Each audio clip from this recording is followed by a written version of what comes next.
السلام عليكم ورحمة الله وبركاته. الحمد لله بجميع محامده كلها ما علمت منها وما لم أعلم وعلى جميع نعمه كلها ما علمت منها وما لم أعلم عدد خلقه كلهم ما علمت منهم وما لم أعلم في كل وقت وحين. الحمد لله الذي تواضع كل شيء لعظمته والحمد لله الذي ذل كل شيء لعزته والحمد لله الذي خضع كل شيء لملكه والحمد لله الذي استسلم كل شيء لقدرته عدد خلقه ورضاء نفسه وزنة عرشه ومداد كلماته ودوام ملكه. جزا الله عنا نبينا وسيدنا ومولانا خير الأنبياء والمرسلين محمدا صلى الله عليه وآله وأصحابه وأمته وسلم بما هو أهله عدد ما في علم الله ودوام ملك الله. يا أصحاب الوقت أعيذوا بحكم نيابتي عن حكمكم. கண்ணியத்திற்கும் மிகுந்த மரியாதைக்கும் உரிய அல்லாஹுவின் நல்லடியார்களே, புனிதம் நிறைந்த இந்த ஜும்மாவுடைய நல்ல நாளில் அல்லாஹுடைய அருள் நிறைவாக சூழ்ந்திருக்கிற அவனது இல்லத்தில் பிரார்த்தனைகள் எல்லாம் அங்கீகாரம் பெறுகிற அந்தஸ்தை அடைந்திருக்கிற இந்த நல்ல பொழுதில் ஜும்மாவுடைய கடமையை நிறைவேற்றும் முகமாக நம்மையெல்லாம் இங்கே ஒன்று கூட்டி நல்ல விஷயங்களை சொல்ல அதை கேட்க ஏற்பாடு செய்த ரப்புல் ஆலமீன் அல்லாஹு சுப்ஹானஹு வ தஆலா அதன் வழி நடப்பதற்கும் தௌஃபீக் செய்வானாக. ஆமீன். சங்கைக்குரிய பெருமக்களே, நாட்டிலே தேர்தல் களங்கள் சூடு பிடித்திருக்கிற வேளையில் ஒவ்வொரு நபர்களும் அவர்களுடைய வெற்றியை நோக்கிய இலக்கை மையமாக கொண்டு பயணித்துக் கொண்டிருக்கிற இந்த சந்தர்ப்பங்களில்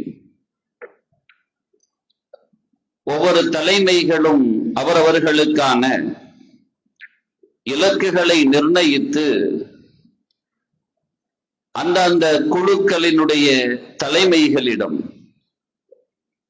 வெற்றி வாகை சூடுகையால் நீங்கள் வகிக்கும் பொறுப்பில் தொடருவீர்கள், இல்லை என்றால் உங்கள் பொறுப்புகள் சந்தேகத்திற்குரியவை என்று எச்சரிக்கப்பட்டிருக்கிற இப்படிப்பட்ட காலகட்டங்களில் பல்வேறு வடிவங்களை முன்னிறுத்தி மக்களுடைய மனங்களை எல்லாம் எப்படியாவது கொள்ளை கொண்டு ஆட்சி கட்டில்களில் வந்து அமருவதற்கு வியூகங்கள் எல்லாம் வெகுவாகவே வகுக்கப்பட்டு எந்த வகையிலாவது சிம்மாசனங்களை சொந்தமாக்கி கொள்ள வேண்டும் என்று மிகவும் நேர்த்தியான வடிவமைப்புகளோடு வளம் வந்து கொண்டிருக்கிற இத்தகைய நேர காலங்களில் மிகுந்த கவனத்தோடு நமது ஒவ்வொரு அடிகளையும் நாம் நகர்த்த வேண்டும். மிகச்சிறந்த நல்லூர்களை அடையாளம் காணுதல் என்பது அசாத்தியமாகி இருக்கிற இந்த வேளையில் இதுவரை செய்தவர்கள் யார் என்பதை கவனத்தில் கொண்டு அவரவர்கள் தங்களுடைய சந்தைகளில் ஒன்றை நிலைநிறுத்தி வைத்திருப்பார்கள். அல்லாஹு தஆலா சமூகத்திற்கு யாரை அவன் நல்லோராக அவன் முடிவு செய்திருக்கிறானோ, சமூகத்தை யார் ஓரளவாவது கவனத்தில் கொண்டு தன் செயல்பாடுகளை செயல்படுத்த வேண்டும் என்று ஆசை கொண்டிருப்பார்களோ அத்தகைய மக்களுக்கும் மண்ணுக்கும் உகந்த நல்லூர்களை அல்லாஹ் ஆட்சியாளர்களாக தேர்ந்தெடுத்தருள்வானாக. இறைமறை குர்ஆன் நமக்கு சொல்லுகிற ஒரு ஆயத்தை இன்றைய சிந்தனையின் தலைப்பாக நாம் எடுத்துக்கொள்வோம். அல்லாஹு சுப்ஹானஹு வ தஆலா சொல்கிறான், அஊது பில்லாஹி மினஷ் ஷைத்தானிர் ரஜீம், பிஸ்மில்லாஹிர் ரஹ்மானிர் ரஹீம், வ அன்திர்ஹும் யௌமல் ஆஸிஃபா இதில் குலூபு லதல் ஹனாஜிர காதிமீன் மா லில்-ஸாலிமீன மின் ஹமீமின் வலா ஷஃபீஇன் யுதா. நபிகள் நாயகம் ஸல்லல்லாஹு அலைஹி வஸல்லம் அவர்களை அச்சமூட்டி எச்சரிக்கை செய்யக்கூடியவர்களாக அனுப்பிய நாயன் ஒரு எச்சரிக்கையை செய்ய சொல்கிறான். அவங்களுக்கு நீங்க ஒரு எச்சரிக்கை கொடுங்க அப்படின்னு அல்லாஹு தஆலா சொல்றான். எதை குறித்து? யௌமல் ஆஸிஃபா, இந்த கியாம நாள் இருக்கு இல்லையா, அந்த நாளை குறித்து எச்சரிக்கை செய்யுங்க அப்படின்னு அல்லாஹ் சொல்றான். அந்த நாள் எப்படிப்பட்டது?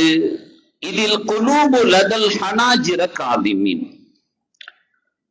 அந்த இருதயங்கள் எல்லாம் அப்படியே கொதித்து தொண்டை குழியை அடைத்திருக்கிற நேரம். அப்படி தொண்டை குழியை அடைச்சிருக்கிற நேரம் இருக்கு இல்லையா, அந்த நேரத்தை நாளைக்கு மறுமை சந்திக்கும். அந்த மறுமையில அவங்க சந்திப்பாங்க. அந்த நாள்ல என்ன நடக்கும்? மாலில்-ஸாலிமீன், அநியாயக்காரர்களுக்கு கிடையாது. என்ன கிடையாது? மின் ஹமீமின் வலா ஷஃபீஇன் யுதா.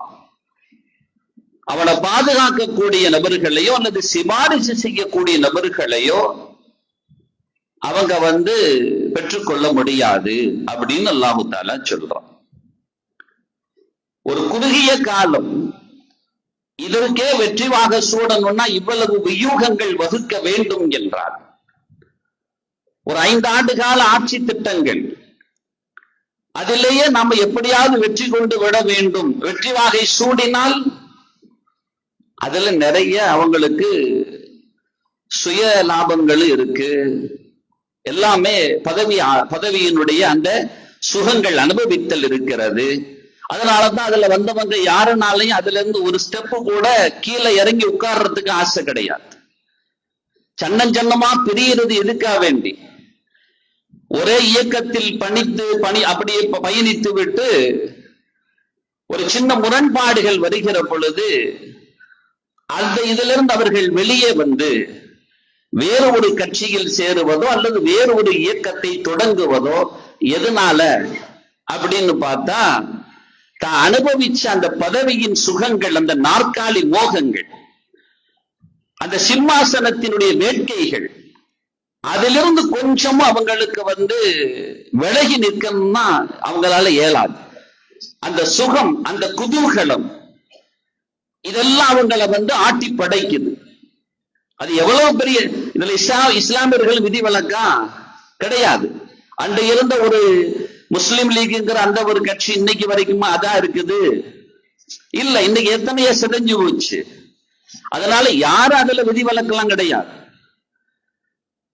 நமது சுதந்திரத்திற்கு முன்னால் உள்ள பாரம்பரியமான இதா இருந்தது, இன்னைக்கு அப்படி இருக்கா? எத்தனை சிதைவுகள், எத்தனை பிரிவுகள், எத்தனை பிளவுகள். ஆட்சியாளர்களும் தங்களை எப்படியாவது இஸ்லாமியர்களை தன்பால் ஈர்த்துக் கொள்வதற்கு அவர்கள் பிரிந்திருக்க வேண்டும் என்கின்ற அபிலாஷை அவர்கள் உள்ளத்திலும் இருக்கிறது. அப்படி இருந்தால்தான் நாம் செங்கோலோச்ச முடியும் என்கின்ற அந்த ஒரு தந்திரத்தின் அடிப்படையில் இப்போ வந்த கட்சிகளுக்கு கூட என்ன செய்வாங்க? அவங்க சில பதவிகளை கொடுத்துருவாங்க. கொடுத்து நீ இருந்துக்க, பிரிஞ்சிட, சேர்ந்துடாத. நீ சேர்ந்துட்டா அப்புறம் யாருக்கு லாபம்? அவங்களுக்கு லாபமா போயிடும். நீ இருக்கிற அந்த இதற்குள்ள லாபமா போயிடும். அதனால நீ இப்படித்தான் இருக்கணும்னு சொல்லி இஸ்லாமியர்கள் அதுல விதிவிலக்கு கிடையாது. அந்த நாற்காலி மோகங்கள், பதவி ஆசைகள், பொருள் ஆசைகள் எல்லாம் ஆக்கிரமித்திருக்கிற வேலை. அற்பமான இந்த உலகத்தின் இவைகளை, இவ்வளவு சொகுசுகளை கொடுக்கிற இந்த காரணத்தினால் எப்படியாவது வெற்றி பெற்று வர வேண்டும் என்கின்ற ஒரு வேட்கை, அதற்கான தியாகம் இருக்கும் என்றால் அல்லாஹ் சுப்ஹானஹு வ தஆலா அவன் மூலமாக சில பேர்களுக்கு அல்லாஹ் பதவியை கொடுப்பான்னு சொன்னா அவங்கிட்ட எப்படி சரணடைந்திருப்பார்கள்? இன்னைக்கு முக்கிய கட்சிகளிடத்தில் தன்னை முழு சரணடைவில் வைத்திருக்கிறார்களா இல்லையா? எத்தனையோ நபர்கள் சின்னதா இருந்தாலும் தான் ஒரு கூட்டத்தை காட்டிக்கிட்டு இவன் கூட்டத்துக்கு தான் தலைவன், ஆனா அந்த இயக்கத்தின் தலைமையிட்ட போனா அவன் சரணடைஞ்சிருவான். தலைவா நீ சொல்றதுதான், உன்னை மீறி ஒரு இன்ச்சு நான் நகர மாட்டேன், அத்தனை பேரை காவு கொடுத்தாலும் பரவாயில்லை, நான் உன்கிட்ட நின்னை சரணடைஞ்சேன்னு படுத்துருவான். அப்படி இருக்கா இல்லையா? பாக்குறமா இல்லையா? அற்பமான இந்த உலகத்தில் எவனோ கொடுக்கிற ஒரு சொற்ப காசுக்காக, அவன் கொடுக்கிற சின்ன பதவிகளுக்காக, இந்த மோகத்திற்காக சரணடைவான் என்றால், அல்லாஹ் கொடுக்கிற பதவிக்காக அந்த மேன்மக்கள் எப்படியெல்லாம் சரணடைவாங்க? அங்க வெற்றிவாக சூடணும்னா என்ன தியாகம்லாம் செய்வாங்க? எப்படிப்பட்ட வாழ்க்கைகளை முன்னிறுத்துவாங்க? அல்லாஹ் நாளைக்கு சொல்லிட்டான், என்ன தவிர எவனும் கிடையாது, என்கிட்ட எவன ரெக்கமெண்டேஷனுக்கும் வர முடியாது, யாரும் உன்னை பாதுகாக்கவும் முடியாது, நான் மாத்திரம்தான் நிற்பேன், அந்த நாளை எச்சரிக்கை செய்யுங்க அப்படிங்கிறான். அத்தனை பேரும் இப்ப மும்முரமாக உழைக்க தொடங்கினார்கள். அவர்களுக்கு பெயர் தான் சாலிஹீன்கள். இவனுக்கு பேரு எம்எல்ஏ எம்பின்னா அவங்கிட்ட பதவி கிடைக்கணும்னு தன்னை அர்ப்பணிச்சாங்கல்ல, அவங்களுக்கு பேரு சாலிஹீன்கள், சுகதாக்கள், சித்தீக்கீன்கள். அல்லாஹ் அடையாளப்படுத்துவான். என்கிட்ட பதவிகள்லாம் நிறைய இருக்குப்பா, நானும் சும்மா ஒண்ணு என்ன செய்யல, உங்களுக்கு கூப்பிடல, வாங்க வாங்கன்னு கூப்பிடல, நானும் பதவியை தார உனக்கு, எவ்வளவு சீட்டு தருவீன்னு சொல்லிட்டு இங்க போராடுறியப்பா, இவ்வளவு பேரை நான் வச்சிருக்கிறேன், எனக்கு என்ன தருவேன்னு கேட்கறிய, 2 சீட்டுனாலும் பரவாயில்ல, 1 சீட்டுனாலும் பரவாயில்ல, ஒட்டுமொத்தமா கதியன்னு உட்கார்ந்துடுறேன்னு கிடக்குறியப்பா, நீ என்கிட்ட இருக்கு, உனக்கு சீட்டு நான் வச்சிருக்கிறேன். சுகதாக்கள், சித்தீக்கீன்கள், சாலிஹீன்கள் எவ்வளவு சீட்டுகளை நான் வச்சிருக்கிறேன். இங்கேயாவது லிமிட்டட் சீட் தான், அதை தாண்டி அவனே நினைச்சாலும் கொடுக்கலாம் முடியாது. அவன் ஒரு அமர்வு வச்சிருக்கிறான், இவ்வளவு பேர் தான் சொல்லி, அதை தாண்டி எவன அதை தாண்டி ஒரு இன்ச்சு வாங்கிட முடியாது. இத்தனை பேரை கட்டி ஆள்ற முக்கிய பொறுப்பில் இருக்கக்கூடிய கட்சியாக இருந்தாலும் சரி, அவன் முதல்ல உங்களுக்கு எல்லாம் இத்தனை சீட்டு பார்த்து பறிச்சு ஏதாச்சும் விட்டு கொடுங்க, வெற்றிவாக சூடணும், எங்களுக்கு சீட்டு தேவைப்படுது, ஏன்னா இவ்வளவுதான் சொல்லி ஒரு வரை இருக்கிறது. ரப்பு கிட்ட உள்ள சீட்டுக்கு வரையெல்லாம் கிடையாது, ஒட்டுமொத்த பேர் அதை வாங்கணும்னாலும் வாங்கலாம். நீ சுகதாவா எல்லாரும் அவரையும் ஆவிக்க, சித்திகா எல்லாரும் அவரையும் ஆவிக்க, சாலிஹீன்களா எல்லாரும் அவரையும் ஆவிக்க. நபிமார்களுக்கு மாத்திரம் லிமிட்டட் எல்லாம் வச்சிருக்கிறான், ரசூல்மார்களுக்கு லிமிட்டடா வச்சிருக்கிறான். ஆனா சித்தீக்கீன்களுக்கோ அல்லாஹ் யாரை நன்மக்களாக அடையாளப்படுத்துகிறானோ, ஐவேலி தொழுகையில் நாம் முன்னின்று இறை சமூகத்தில் நேரடியாக வேண்டல்களை முன்வைக்கிறோமோ, இஹ்தினஸ் ஸிராத்தல் முஸ்தகீம் என்று, அந்த ஸிராத் யாரு? அல்லதீன அன்அம்த அலைஹிம் மினன் நபியீன் வஸ்ஸித்தீகீன் வஷ்ஷுஹதா வஸ்ஸாலிஹீன், அல்லாஹ் அடையாளப்படுத்தும். அந்த நபியில லிமிட் இருக்குப்பா, ஆனா சித்திக்கு, சுஹதாக்கள், சாலிஹீன்கள் இருக்கு பாரு, கிடைக்கும். ஆனா தியாகம் ரொம்ப செய்யணும். இங்கேயே ஏதாச்சும் ஒரு முடிவு எடுக்கணும்னா நேரா பிளைட் எடுத்து போயிடுறான்ல, எஜமா நீ என்ன சொல்ற அதை நான் கேட்டுக்கிறேன்னு ஓடுறானா இல்லையா? சின்ன சின்ன விஷயத்துக்கு நேரம் அங்க போய் ஆலோசனை பண்ணிட்டு வாரான் இல்லையா? இங்கேயே சின்ன சின்ன இதுகள் எல்லாம் அது தலைமையிட்ட கேட்கதா இல்லையா? இப்படி எல்லாம் இருக்கு, ஏதாவது சொல்லுங்கன்னு சொல்றானா இல்லையா? அந்த மாதிரி அங்கு அல்லாஹ்விடத்தில் அவனை தன்னை முழுமையாக அர்ப்பணித்தார்கள். அவங்களுக்கு பேரு சாலிஹீன்கள். நாம் இதன் சூழல்களிலேயும் நம் ரப்பை நினைவில் கொள்ள வேண்டும். என்ன நடந்தாலும் சரி, மேன்மக்களுக்கு சிந்தனைகள் எல்லாம் அவன் தான் வந்து நிற்பான். அல்லாஹ் இந்த உலகத்துல இதெல்லாம் வச்சிக்கிறதே அதற்காக வேண்டிதான். இப்படி அடிச்சுக்கிட்டு சாகிறது, அவன் போட்டி போடுறது, முந்தி கொண்டு வாரது, அள்ளி கொடுக்கிறது, எல்லாத்தையும் அல்லாஹ் இந்த உலகத்தில் நமது கண்களுக்கு காட்சிகளாக தருகிறான் என்றால், சும்மா ஒன்னா இதே ரப்புதான நாடுறான். ஏன்னா அன்னைக்கு ஒரு ஆள் சொன்னாரு, நல்ல ஆள் பார்த்ததான், எவன் வந்தா என்ன, எவன் வந்தா நமக்கு என்ன, ஆளுங்கட்சியாக இன்னைக்கு இருக்கிறவன் நாளைக்கு எதிர்கட்சியா மாறுறான், எதிர்கட்சியா இருந்தவன் ஆளுங்கட்சியா வாரான், சென்ட்ரல்லயே மாற்றம் ஏற்படுது, ஸ்டேட்லயும் மாற்றம் ஏற்படுது. நாம திங்கிறதுல ஏதாவது மாற்றம் ஏற்பட்டுச்சா? அது வாட்டில ஓடிக்கிட்டு இருக்கு. நம்மளை பாதுகாக்கிறது ரொம்ப பாதுகாக்கிறான்.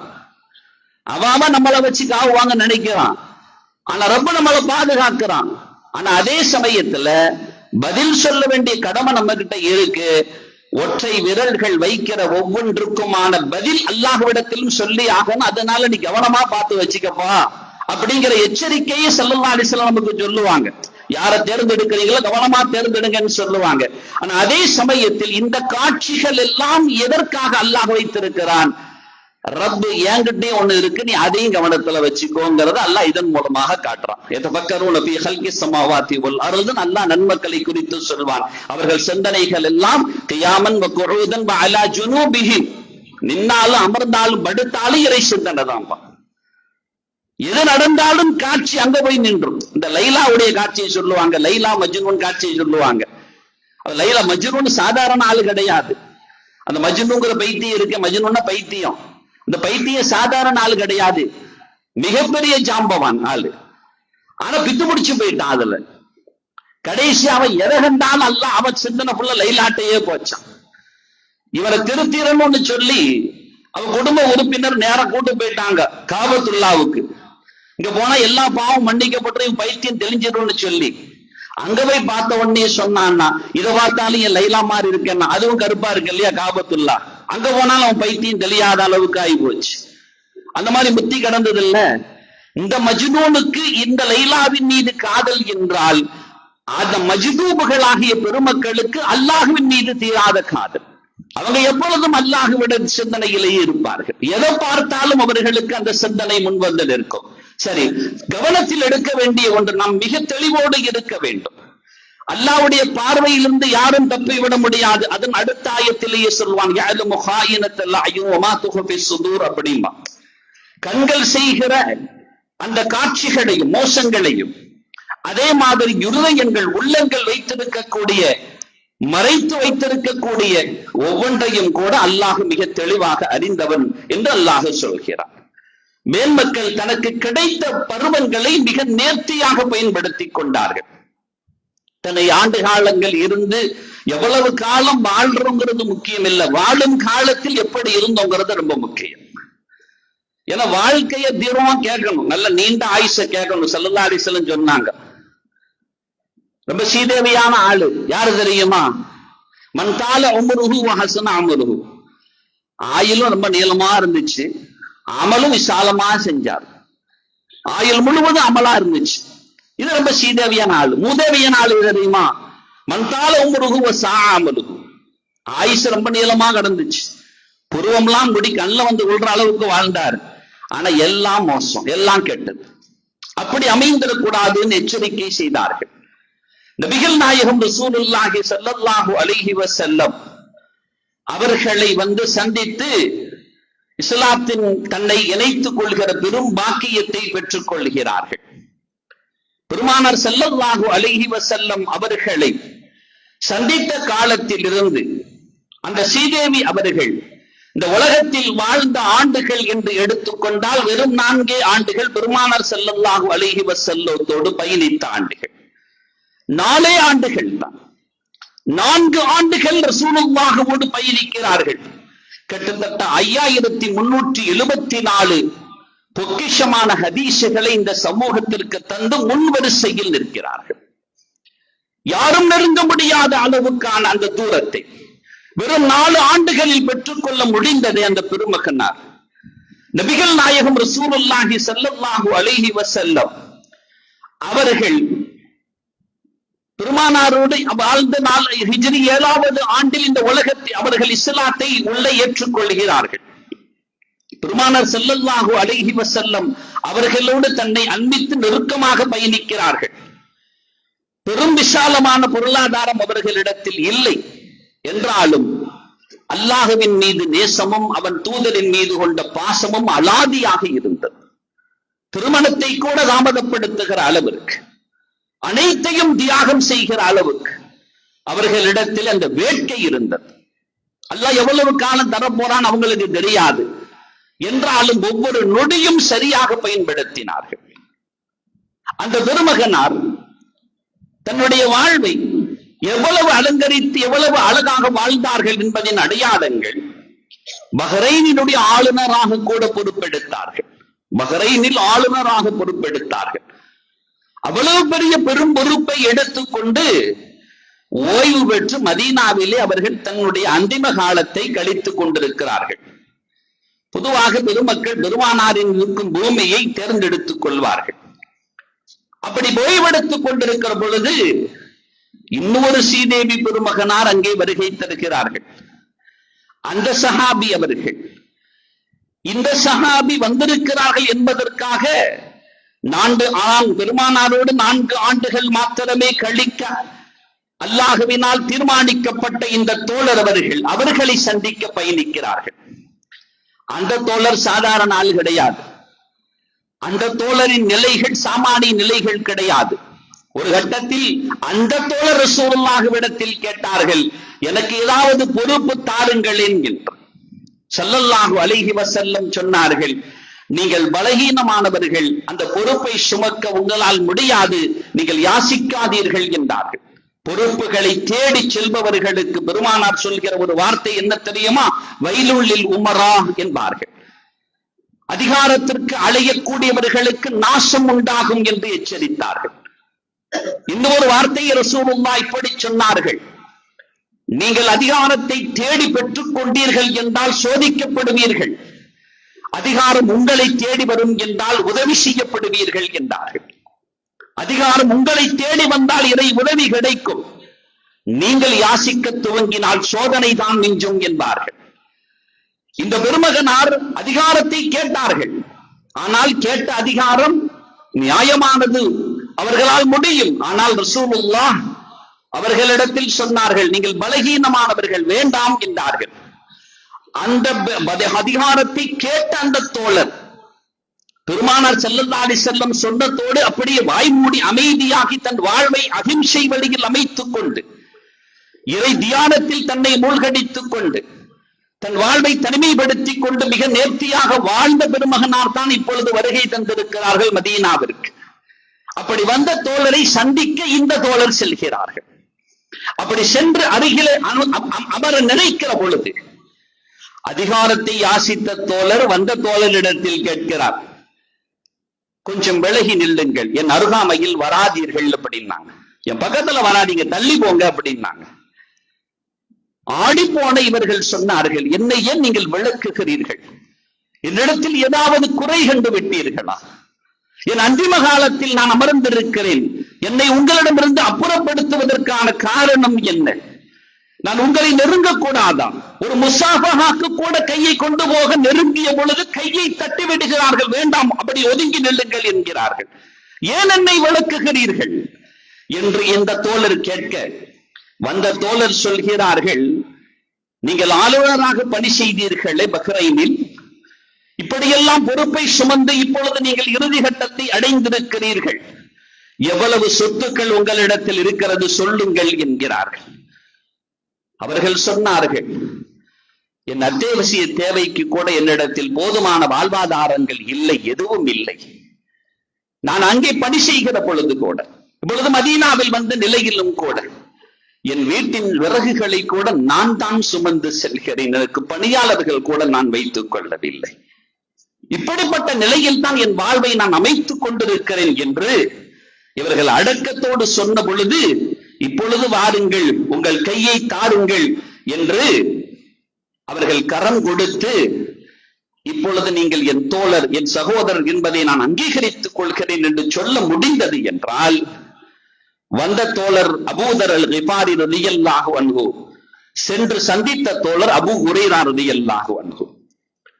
அபூ ஹுரைரா ரலியல்லாஹு அன்ஹு அவர்களை இப்பொழுது நான் என் தோழராக எடுத்துக் கொள்கிறேன் என்று அபூதர் ரலியல்லாஹு அன்ஹு சொன்னார்கள் என்றால், இவர்கள் எல்லாம் மறுமையினுடைய சிம்மாசன சொந்தக்காரர்கள், இறை அரிசின் நிழல்களில் அமருகிற அருகதை படைத்தவர்கள், அல்லாஹ் கொடுக்கிற சொர்க்கத்தின் சுகங்களை முன்வரிசையில் நின்று பெற்றுக் கொள்கிற பாக்கியம் பெற்றவர்கள்.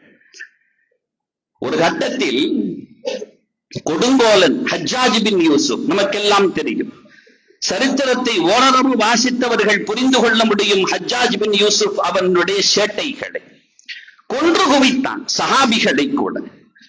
அவ்வளவு கொடுங்கோலன் அந்த ஹஜ்ஜாஜ் பின் யூசுப் கூஃபாவினுடைய பள்ளியில் இருக்கிறான். அப்படி இருக்கிற அந்த தருணத்தில் உமர் ரலியல்லாஹு அன்ஹு அவர்களினுடைய ஆட்சி, அவர்களுடைய நீதி, அவர்களுடைய நேர்மை, இதை எதையும் உன் காதுகள் செவியேற்கவே இல்லையா என்று அந்த சபையில் இருந்த ஒருவர் கர்ஜிக்கிறார். அவர் முன்னால் யார் பேசினாலும் அவன் விடமாட்டான். அவர் சொல்லுகிறார், ஹஜ்ஜாஜ், உமரினுடைய அந்த நீதி நேர்மை குறித்து உன் காதுகள் கொஞ்சம் கூட செவியேற்கவில்லையா? என்ன கொடுங்கோன்மை உன் ஆட்சி அது, நீதிக்கு புறம்பான ஆட்சி அது என்று கர்ஜித்தவரை பார்த்து ஹஜ்ஜாஜ் கடும் கோபம் பட்டவராக வெளியேறி விடுகிறார். ஏதோ கெட்டவனுக்கும் கூட சில நேரங்கள் சிந்தனைகள் சீராக இருக்கும் இல்லையா? அவன் வெளியேறி விடுகிறான். வெளியேறிவிட்டு சொன்னார், அருமை தோழரே, இறை இல்லம் என்பதால் உன்னை விட்டேன். என்ன அப்படி கேட்கிறீர்கள்? இவரோடு சேர்ந்த நிறைய நபர்களும் இருக்கிறார்கள். அத்தனை நபர்களும் அதை ஆமோதிக்கிறார்கள். சொல்வது சரிதானே என்று அந்த ஹஜ்ஜாஜ் பின் யூசுப் உடனே இவர்களை பார்த்து சொன்னானாம், தபாதரு அத்தஅம்மருலக்கும், நீங்கள் எல்லாம் அபூதர்களாக மாறுவீர்கள் என்றால் நான் உங்களுக்கு உமராக மாறி காட்டுகிறேன் என்றான். அந்த ஹஜ்ஜாஜ் பின் யூசுப் சொன்னான், உமர் இப்னு கத்தாப் ரலியல்லாஹு அன்ஹு மரணிக்கிற பொழுது இது போன்ற பெருமகனார்களை நினைத்து அழுதார்களாம்.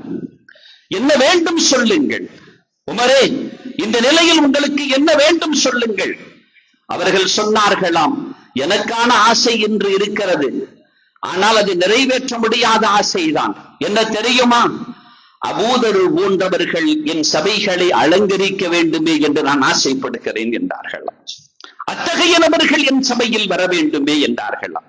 ஹஜ்ஜாஜ் பின் யூசுஃபே சொல்கிறான், தபாதரு, நீங்கள் எல்லாம் அபூதர்களாக மாறுவீர்கள் என்றால் அத்தஅம்மருலக்கும், நான் உங்களுக்கு உமராக மாறி காட்டுகிறேன் என்றாலாம். இந்த செய்தியின் ஊடாக அந்த பெருமக்கள் நமக்கு ஒன்றை தருகிறார்கள். என்ன தெரியுமா? ஆட்சியாளர்களின் குறைகளை மாத்திரம் நீங்கள் துருவிக் கொண்டிருக்காதீர்கள். அதிகார வர்க்கத்தில் இருக்கக்கூடியவர்களின் சேட்டைகளை மாத்திரம் விசலித்துக் கொண்டிருக்காதீர்கள். அங்கே மேலே சிம்மாசனத்தில் அமர்ந்திருப்பவர்கள் ஏற்படுத்துகிற குழப்பங்களை மாத்திரம் உங்களுடைய வார்த்தை வடிவுகளால் நீங்கள் விமர்சித்துக் கொண்டிருக்காதீர்கள்.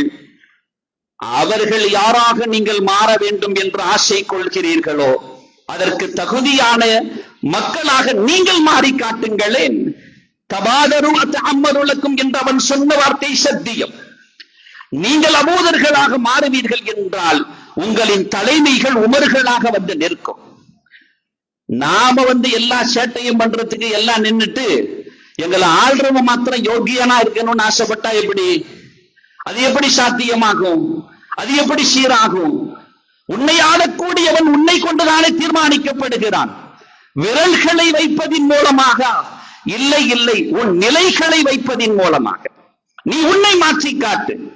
உனக்கு யாரை முதன்மையாக நிறுத்த வேண்டும் என்று அல்லாஹ் முடிவு செய்வான். அத்தகைய நபர்களாக நாம் மாற வேண்டுமே.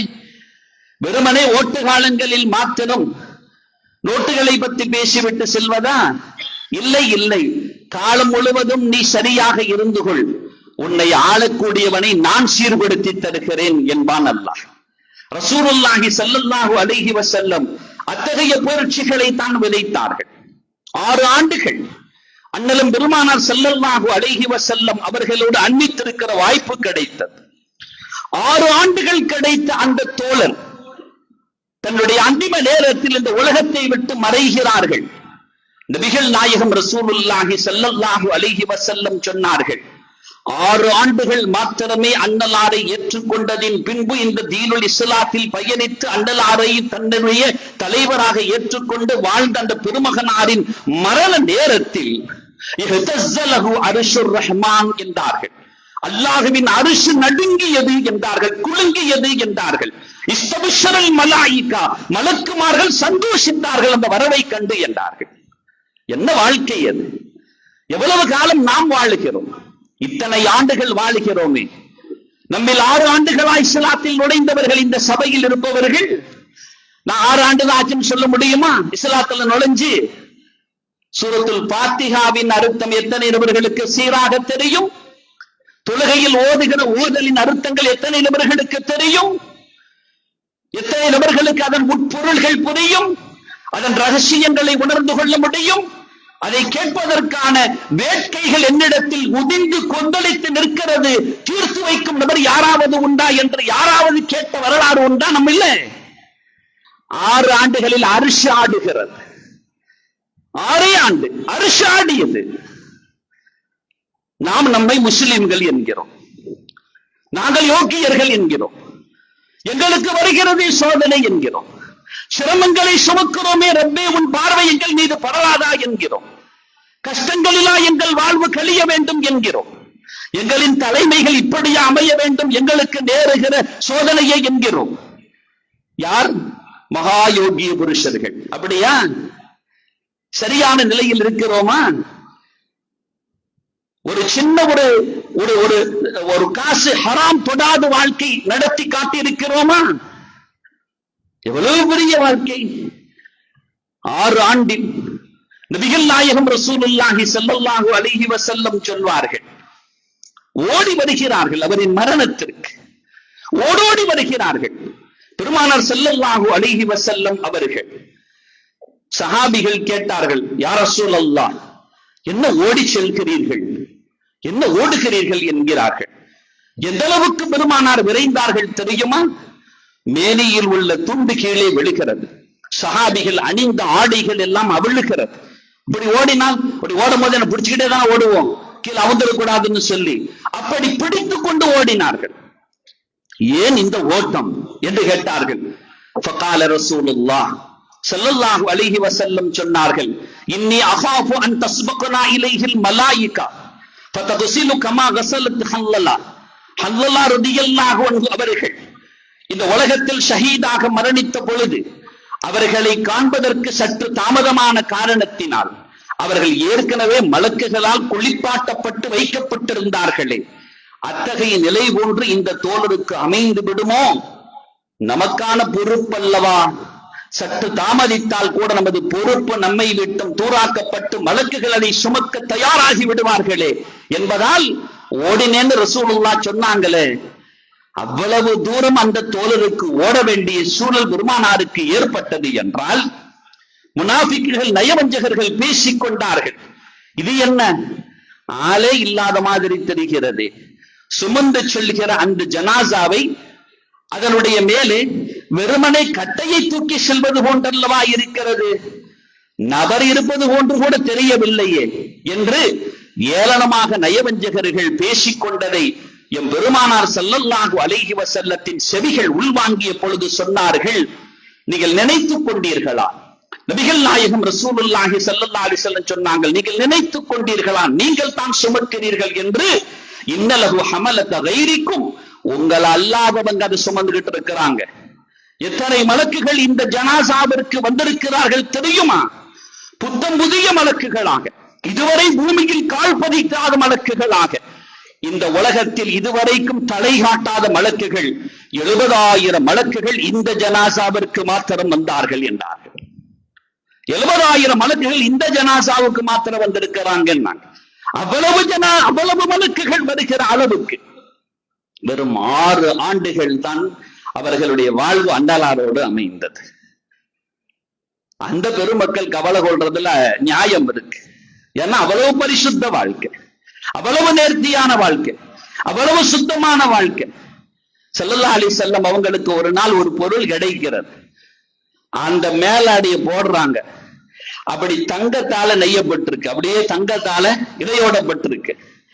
அதன் அப்படியே அந்த மென்மையை தொட்டு பார்த்து சஹாபிகள் எல்லாம், என்ன சாப்பிட்டு, என்ன மெல்லிசு, எவ்வளவு மிருதுவு, எவ்வளவு பஞ்சு மாதிரி இருக்கு, இந்த மாதிரி எங்க வாழ்க்கையில நாங்க பார்த்ததே இல்லையே என்று ஆச்சரியப்பட்ட பொழுது நபிகள் நாயகம் ஸல்லல்லாஹு அலைஹி வஸல்லம் அவர்கள் சொன்னார்கள், ஃபவல்லாஹி, அல்லாஹ்வின் மீது சத்தியமிட்டு சொல்கிறேன், லமனாதில்,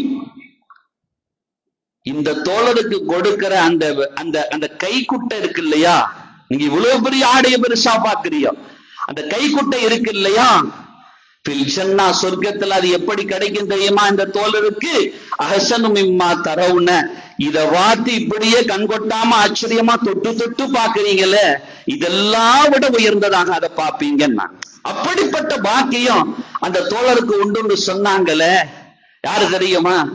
அண்ணலாருக்காக இந்த உலகத்திலேயே தன் வாழ்க்கையை வாழ்ந்து இதற்கு பின்னால என் பெருமானாருக்கு இவங்களால சோதனை வராதுன்னு சொன்னா அந்த கூட்டத்திலேயே பிறந்து என் பெருமானார் ஸல்லல்லாஹு அலைஹி வஸல்லத்துடைய கோத்திரமாவே இருந்து கூடவே இருந்து குளிபறித்த குறைஷிகளோடு ஏற்பட்ட சண்டையின் முற்றுப்புள்ளி இந்த கந்தக்கோடு நிற்கும் என்றால் இதில் ஏற்பட்ட இந்த காயத்தை வெடிக்க செய்து எனக்கு மரணத்தை கொடு என்று கேட்டு மஸ்ஜிது நபவியில் என் பெருமானாரின் அருகாமையிலேயே மரணித்து அவர்களை அப்படியே தூக்கி தன்னுடைய முகத்தில் அப்படியே முத்திக் கொள்ள முனைந்த பொழுது என் கண்மணின் நாயகத்தின் மேனிகளில் கூட அப்படியே அவர்களின் இரத்த கரைகள் அந்த கண்டத்திலும் தாடியிலும் மேனியிலும் பட்டதே. அப்படிப்பட்ட பாக்கியத்திற்குரிய தோழர் ஸஅத் இப்னு முஆத் ரலியல்லாஹு அன்ஹு அவர்கள். எப்படிப்பட்ட வாழ்க்கை அது! இவர்கள் அல்லவா புருஷர்கள். நாம சரியா இருக்கணும், இருந்தா சரியா வரும். எவ்வளவு காலம் வாழ்றோங்கிறது முக்கியம் அல்ல. நாமெல்லாம் என்ன சொல்லிக்கிறோம்? எத்தனை ஆண்டுகால் நாங்க இருக்கிறோம் தெரியுமா? நாங்கெல்லாம் பூர்வீக குடி தெரியுமா? நாங்கெல்லாம் முஸ்லீம்ல எப்படி உள்ள ஆள் தெரியுமா? நாங்க எவ்வளவு எண்ணத்தை வச்சு என்ன பண்ண, இத்தனை ஆண்டு காலத்தை வச்சு என்ன பண்ண? மண்ணுல கொண்டு வைக்கும் போது ஒரு மண்ணும் போகாது, அது அதோட முடிஞ்சு போயிரும். நான் அடக்கின ஆள் நாளைக்கு கேட்டா யாருன்னு தெரியாது. ஆனா 6 ஆண்டுகளில் அரிசை நடுங்க வைத்தார்களே. நாம சரியாயிடணும், சரியாயிட்டா எல்லாம் சரியாயிடும். அல்லாஹ் தஆலா நம்மள அந்த தகுதியில் கொண்டு வந்து சேர்ப்பானாக. தூய்மை முஸ்லிம்களாக வாழச் செய்வானாக. இறைவனுக்காக தியாகம் செய்யக்கூடியவர்களாக ஆக்குவானாக. அல்லாஹ்வுடைய சிம்மாசனத்துல அவன் அரிசிக்கு கீழே நமக்கு ஒரு நிழல் கிடைக்கணும். அந்த பதவி அல்லாஹ் நமக்கு நசீபாக்கி தருவானாக. சொர்க்கத்துல எத்தனையோ பதவிகள் இருக்கு, அந்த பதவிகள் அல்லாஹ் நம்மளை கொண்டு அமர்த்துவானாக. இங்க நாம வாழணுமே, நமக்கு ஆட்சியாளர்கள் வேணுமே, அல்ல நல்லாட்சியாளர்களை எல்லாம் நிலைக்க செய்வானாக. தூய்மையாளர்களை எல்லாம் அமைத்து தருவானாக. பாக்கியமான தலைமைகளை எல்லாம் ஆக்கி தருவானாக. அந்த தலைமைகள் சீராக அமைவதற்கு நமது நன்மை, நமது நல்லறங்கள் தான் காரணம் என்றால் அல்லாஹ் நம்மை புனிதமாக்கி தருவானாக. ஆமீன் யா ரப்பல் ஆலமீன். வ ஆகிரு தஅவானா அல்ஹம்துலில்லாஹி ரப்பில் ஆலமீன். வஸ்ஸலாமு அலைக்கும் வரஹ்மத்துல்லாஹி வபரகாத்துஹு.